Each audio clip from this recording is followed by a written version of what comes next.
Good afternoon or good evening, everybody. This is Rick Yocklin, your host and creator of Dying a Detroit Lions Fan.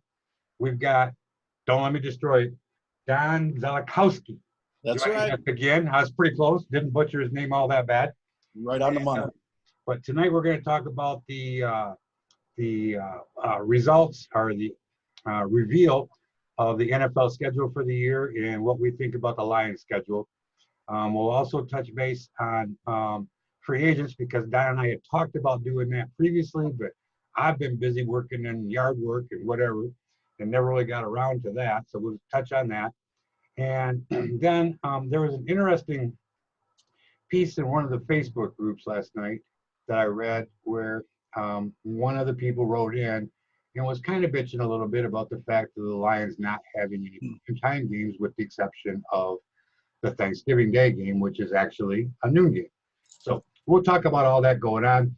Don, why don't you go ahead and take a little bit, introduce yourself to everybody, kind of where you're from, that type of thing, and then we'll get started. Yep, I'm Don Z. I'm from Michigan here. I've been a lifelong Lions fan for forever, ever since I can remember. So I'm completely miserable.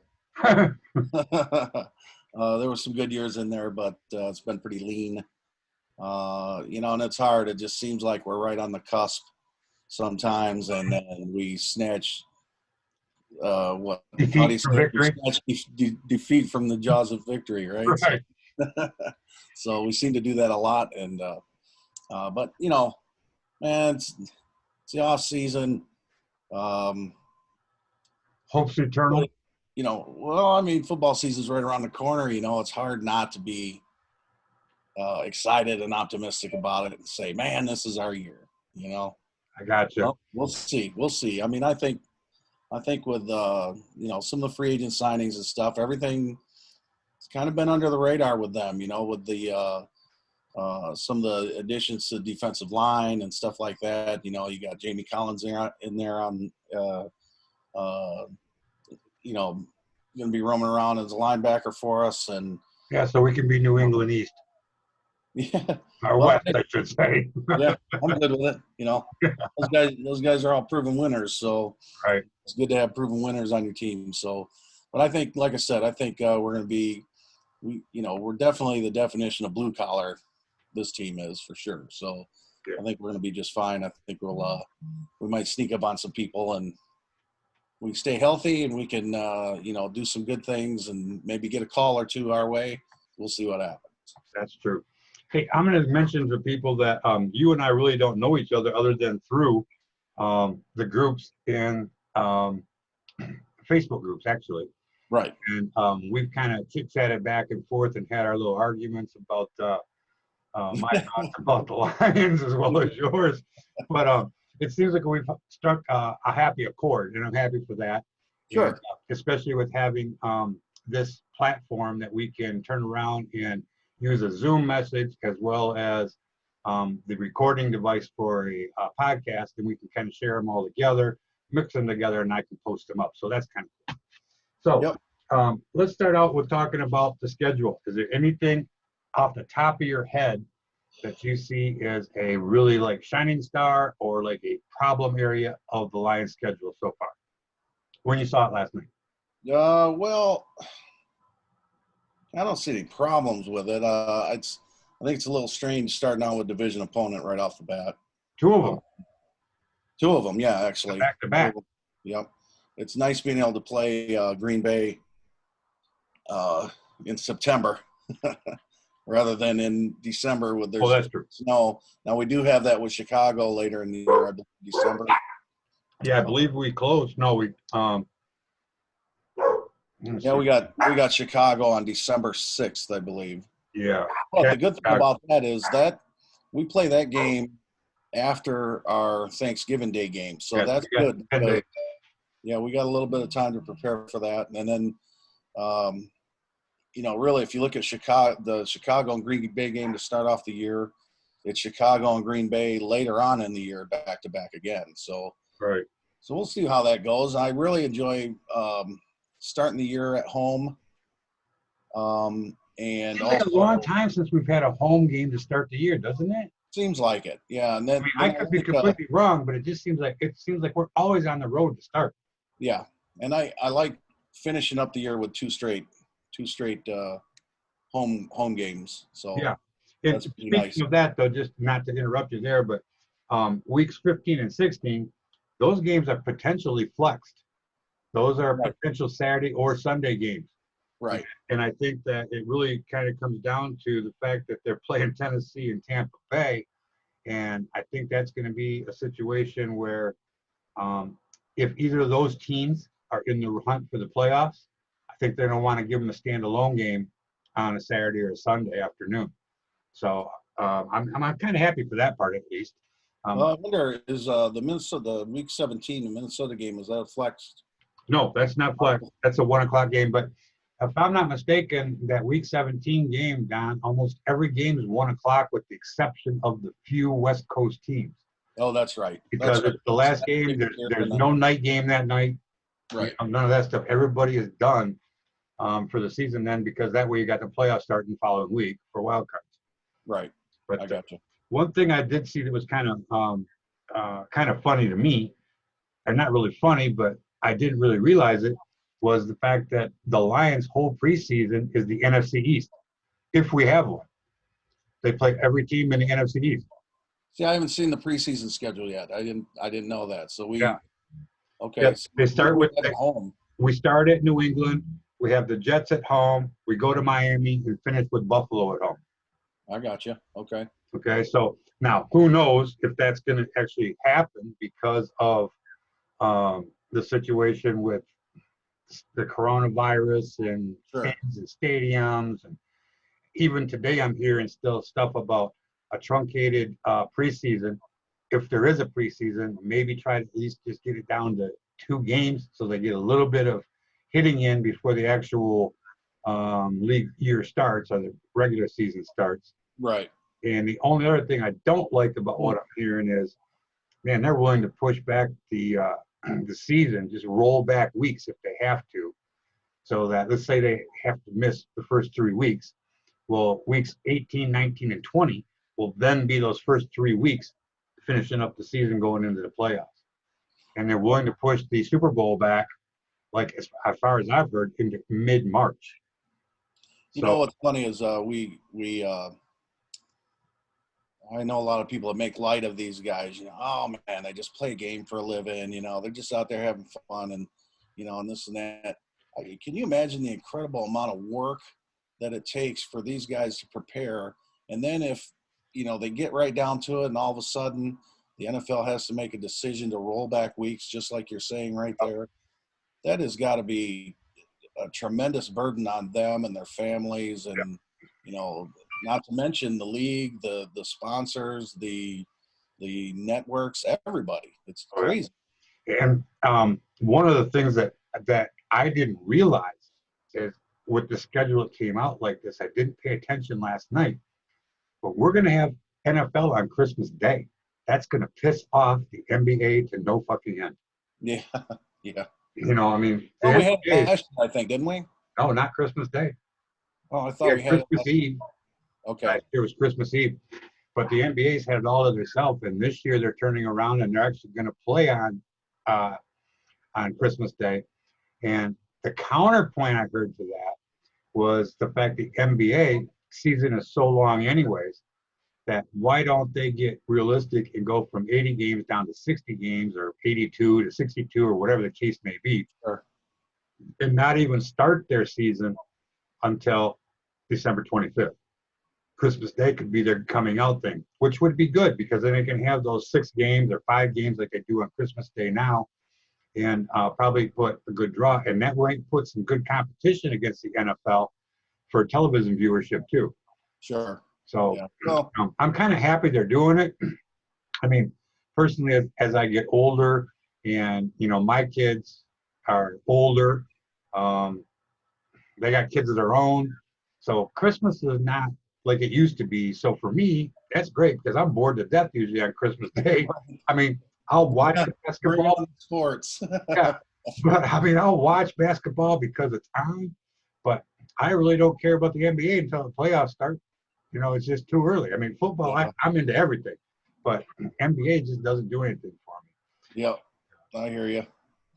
And one of the other things I'm kind of disappointed for Detroit, though, I mean, even though I can be like a hater in many ways, I really am a fan and I do want to see them do well. But they have that week 5 bye again.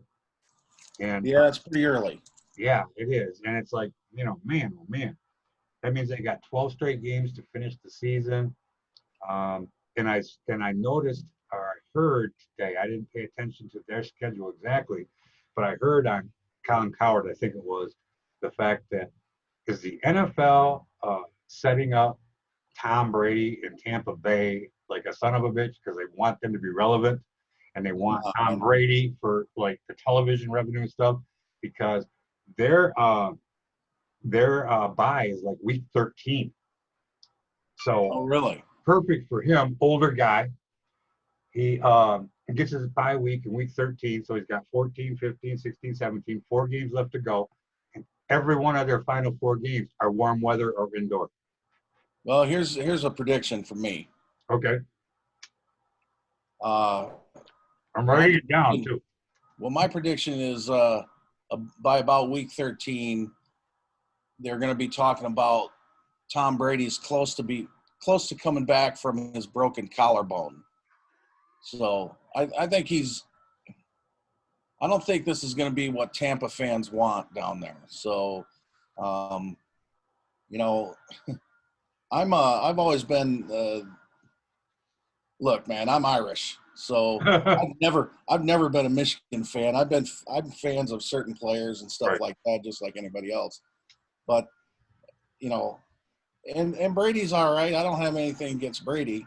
But what I do have is when a guy is still playing to call a guy the best ever and this and that and whatever else. Yeah, they've won Super Bowls. I get it. But when he went down and Belichick plugged in Matt Castle and they won 13 games that year and went deep into the playoffs. Matt Castle never even started at his high school until he was a senior. Right. Matt Castle never started a game in college. So to me, they could throw me in at quarterback in New England and we could win 11 games. Okay, so, I mean, I get it. I know it's a complicated position and Brady's probably great. But we're going to see how it goes now. That's the reason why you're not seeing too much panic, that the media is trying to rile everybody up about, oh, my God, who's going to play quarterback in New England? Oh, my God, they didn't draft anybody. Oh, man, they're not going after Cam Newton. They didn't go after Andy Dalton. Well, they got Jared Stidham there, and Jared Stidham tore our ass up in the preseason. Well, but how many quarterbacks do that in the pre? David Blau looked good in the preseason last year too for Detroit. Well, maybe so, but I'm telling you, they're going to be just fine. They have the greatest coach ever. Yeah, I'm not going to disregard Belichick at all. And that's what they've had, though. So Brady, great quarterback. Is he going to be great under a different coach, under a different system? I don't think so. And now, there's no argument that could convince me that if Brady, had he been drafted by Cleveland or Detroit or the Cardinals, he'd have been out of the league 6-7 years ago. Oh, yeah, probably. Yeah, so, I'm not denying it. There's nothing special about that guy. He doesn't have a rocket arm. He's not fleet of foot. So he plays in a system that exploits the other team's weakness week after week after week. You never know what team you're playing with New England because they're different every week. Yeah. They exploit what you do bad. And that's one other thing with New England though right now is we're still really early. And once training camp gets going and whatever practice they get into, I would really be surprised if Belichick doesn't pick up another quarterback, an experienced quarterback. And he's got Hoyer. I mean, yeah, but Hoyer's not really a starter. I mean, Hoyer has proven to be an adequate backup in the league, but I don't think he's got the starter. I don't want to say mentality because that's not really fair, but I don't think he's starter. And I think Cam Newton's still going to be out there because I don't think anybody's going to take a touch on Cam Newton until they see what they've got themselves, because they're not going to want that $20 million price tag or close to it. I don't think he's going to turn around. I don't think he's going to turn around and take a $8 million price tag in order to go someplace and compete for a job. I think he wants a job handed to him.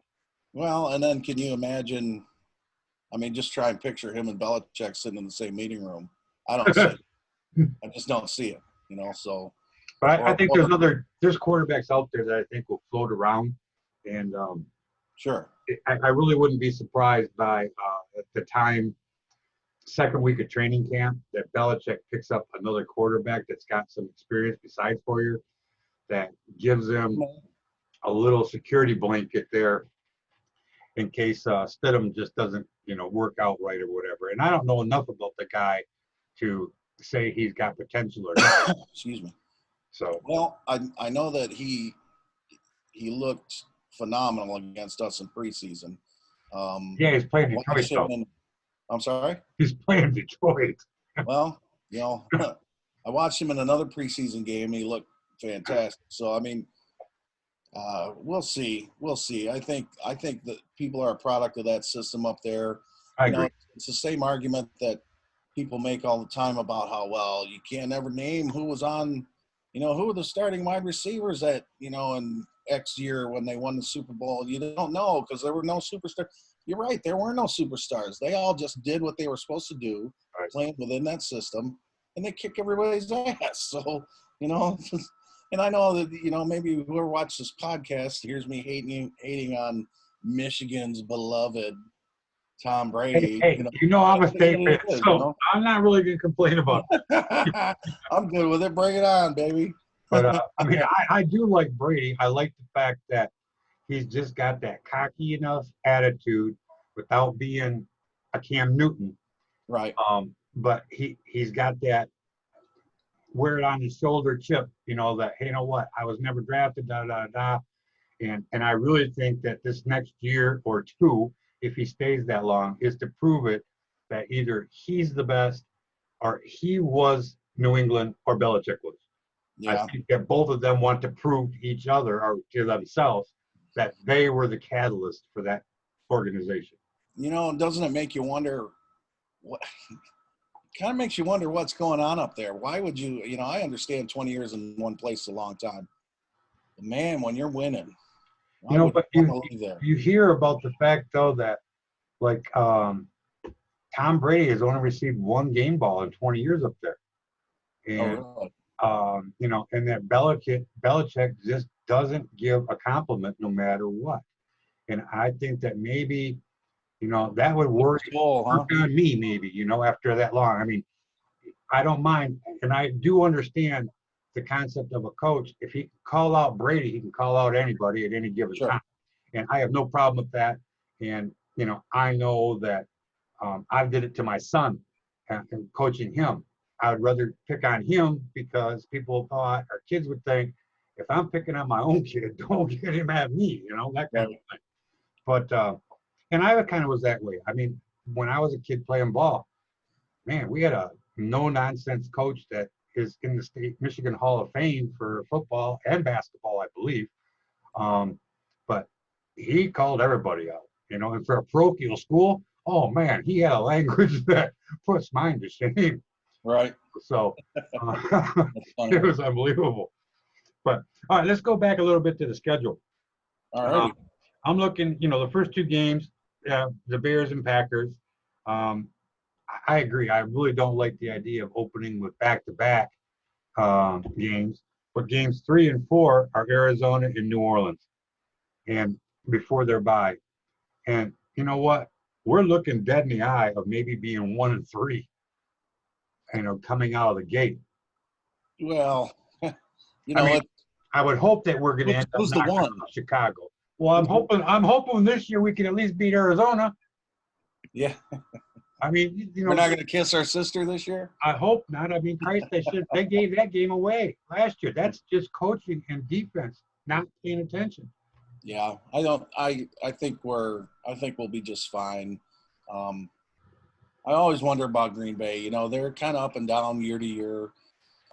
This year could be really, really a good chance for us to jump on him because I think Rodgers is going to be pissed if they didn't get him any help and they drafted a Well, quarterback. their draft was,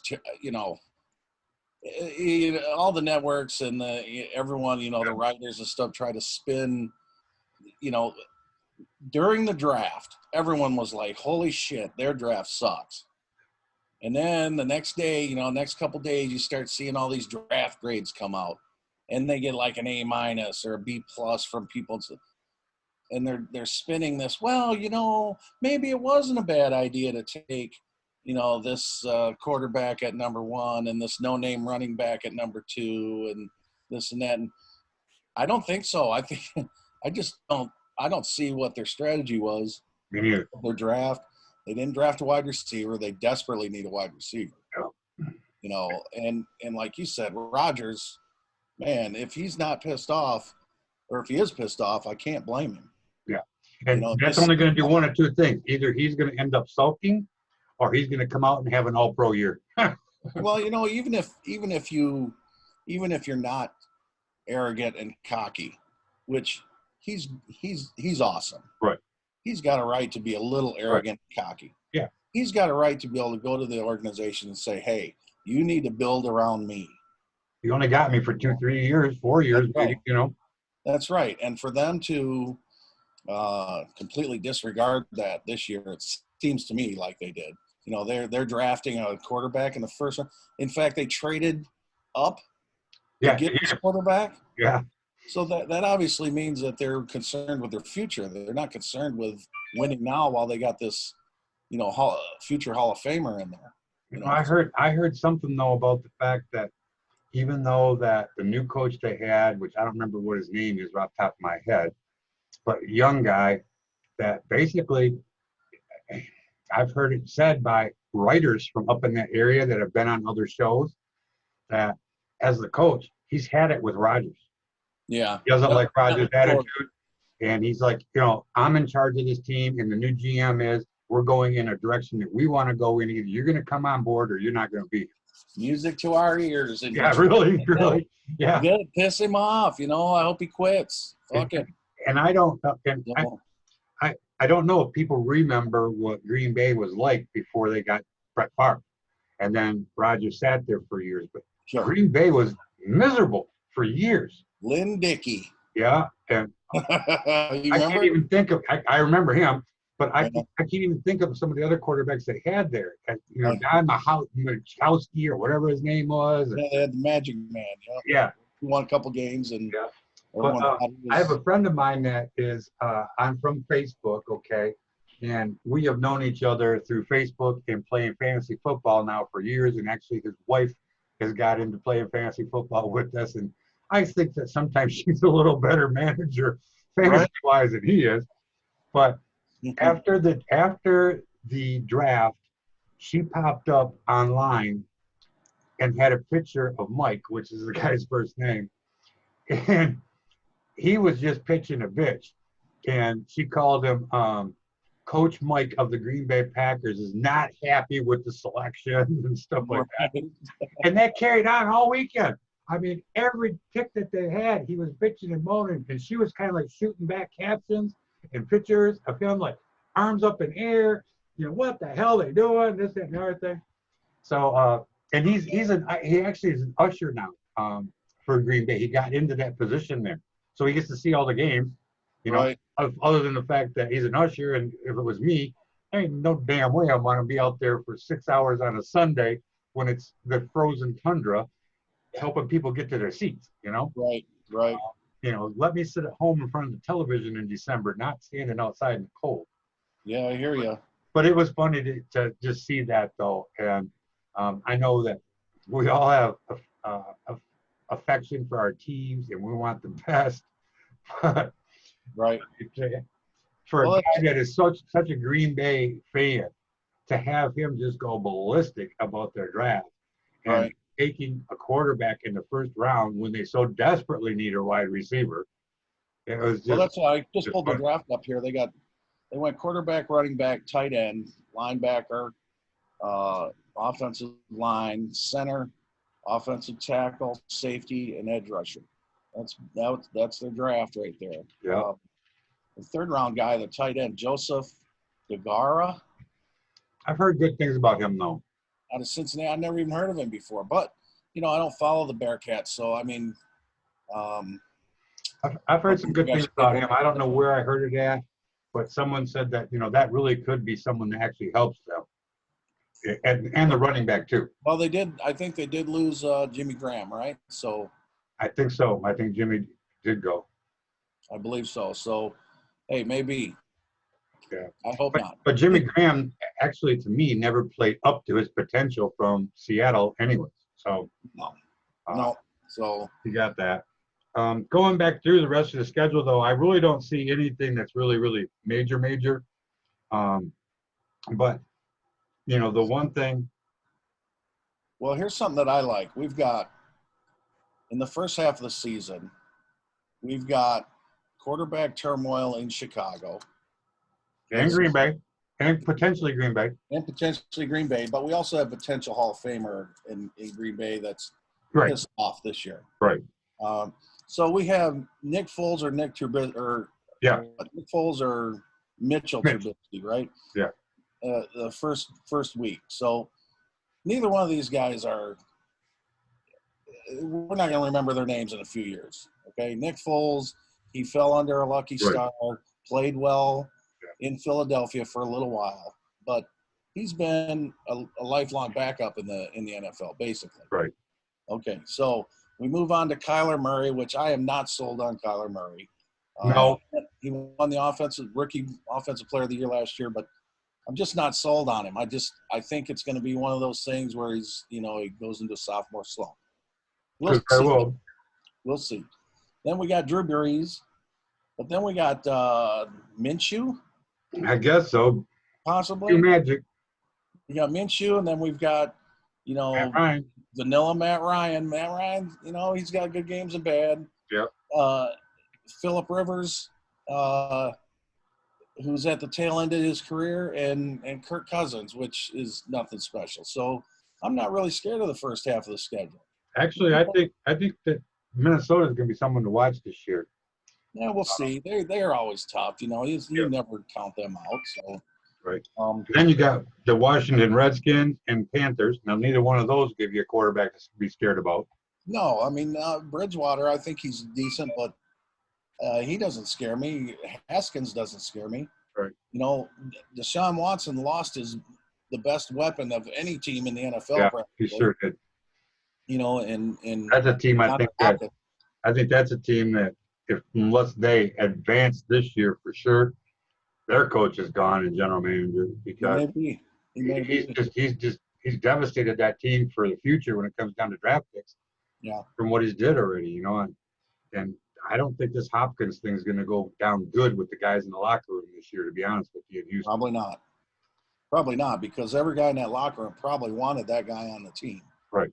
So we're through there, and the rest of it is pretty much the same because we got the Chicago and Green Bay game, so it's the same quarterbacks there. Tennessee, who knows what you're going to have with Tennessee quarterback wise because they signed Tannehill, but did Tannehill just have a flash in the pan last year? I don't know. Then you got Brady. Tannehill's never, No.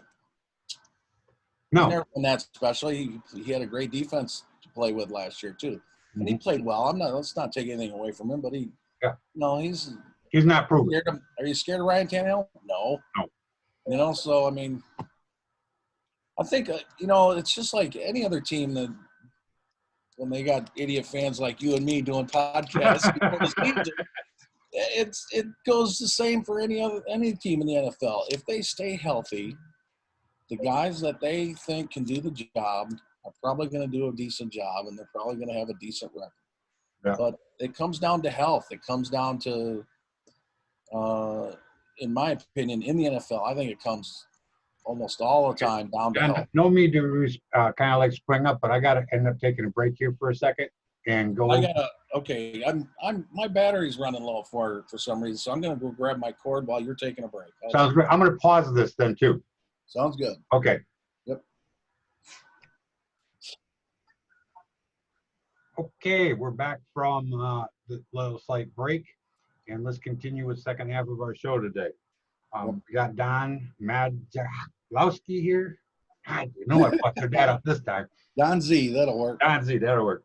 But we've just been talking about the schedule for the Lions this week, and our this just last session. But what do you think as a really potential record for the Lions to have for this year?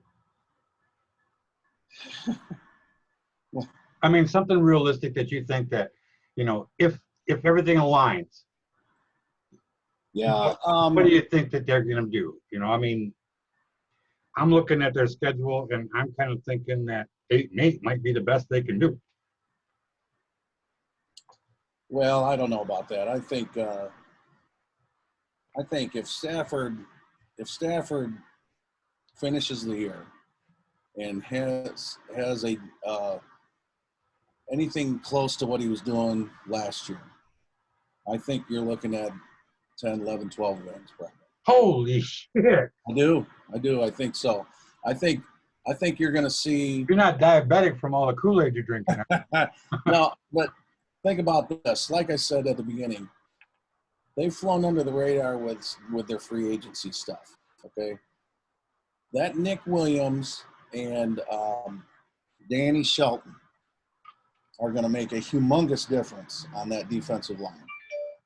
Okay, I think you're going to see a lot of push up the middle. I think you're going to see, and not to take anything away from Snacks, but he had a bad year last year. He did. He'll probably be the first one to tell you that. So, he's already admitted to not being in shape with everything going on with his wife and everything, exactly. And the whole thing. So exactly. So I think you're going to see some good ball out of those two guys. That John Penasini that they drafted from Utah, I believe. They're saying that guy is. Yeah, you know what? I was really shocked at this, that they gave that pick an A- grade. Yeah, they're saying this guy could be the steal of the draft. Yeah. And if you put up the tape of that game tape, he dominated. He was dominant. They could not block him. And so when you got a couple guys up there on the front, on the line of scrimmage that are eating up those blocks, guess who's running around? You got Jamie Collins back there. You got Christian Jones, who hopefully would return to his former self, because he was pretty fantastic, I thought, in Chicago. Yeah. Jared Davis did not get his fifth-year option picked up. So guess what? He's either going to be playing for a contract with Detroit or a contract with somebody. Yeah. So this guy is going to be a ball of fire this year. I really don't understand why they didn't pick him up, to be honest with you. And maybe it's a motivational thing. I don't know. Well, I'm not a Jared Davis fan. I was hoping, they could have traded him or something, got something for him. I think I don't know. I just think he's out of position all the time. He was one of Quinn's picks, though. So, I can see where they didn't get rid of another one of his picks, because the people would just start jumping on Quinn. Possible. Yeah, but I'm disappointed, though, that they didn't pick him up, for the standpoint that, why not have somebody content? You're picking up 1 year rather than have the guy, like you said. Maybe they pick up that 1 year, then they owe him I think they pick up that 1 year, they owe him $10 or $12 million or something. So, yeah. Well, next year they would, not this year. No, I mean if they picked up the fifth-year option. So yeah, they wouldn't owe it to him this year, though. Right. Next year. So, is he worth it? I don't know. Maybe they're. You got to think that there's conversations behind the scenes that we're not privy to. That maybe, hey, Jared, we're not picking up your option, but you can play into an extension. You can play into an option that a new contract. Yeah, absolutely. So, let's see what you got. That's because let's face it, your performance, is he was a first round linebacker, wasn't he? Yeah. Okay, so your performance does not reflect that. So let's see what happens. They say that the edge rusher, that kid from Notre Dame, Akawara or whatever his name is. Tomorrow? Now he's supposed to be pretty good too. So that's another lineman that they really should be able to fill in and maybe get some pressure into the backfield. Yeah, the kid is good. He's got a nonstop motor. Like I said, I'm You're a Notre Dame boy. Notre Dame fan, so I've watched that kid for a few years now, and he is a good ball player. He's strong, he's fast, and he's very intelligent. So we'll see what happens. I think he's prototypically got the body.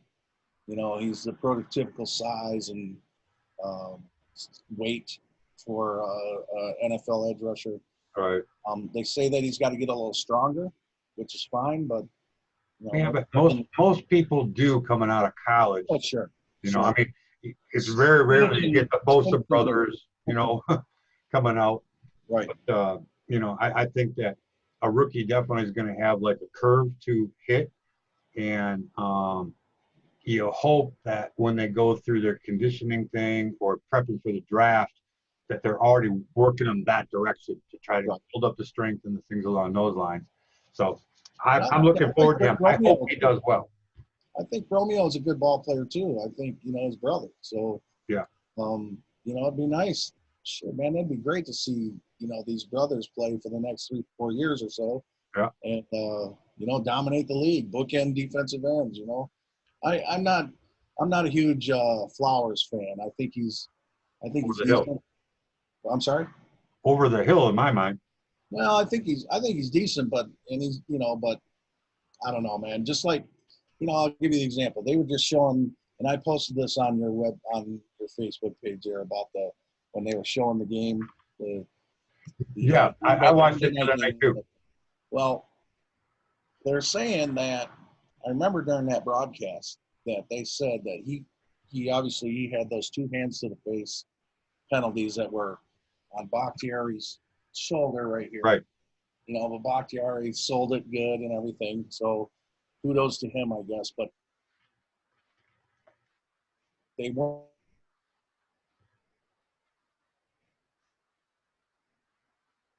We seem to be having a touch of technical difficulty, but that's happened before.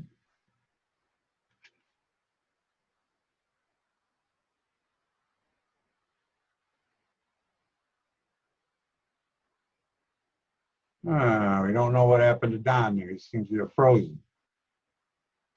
We'll give it a